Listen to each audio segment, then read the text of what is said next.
Jour 2 du calendrier de l'Avent spécial organisation et productivité. Aujourd'hui, on va définir un objectif pour 2023.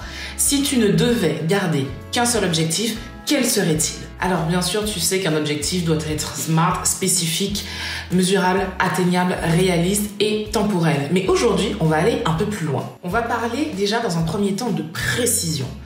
Il faut que ton objectif soit tellement précis que si quelqu'un le lisait aujourd'hui, il pourrait te dire dans les détails ce qu'il voit. Et toi, justement, c'est ce que tu vas faire. Dans les moindres détails, tu vas dire quel est ton objectif final. Mais vraiment, va le plus loin possible. Ce que tu portes comme vêtements, le parfum, comment est ton état d'esprit. Développe au maximum. Sois vraiment dans la précision. Important.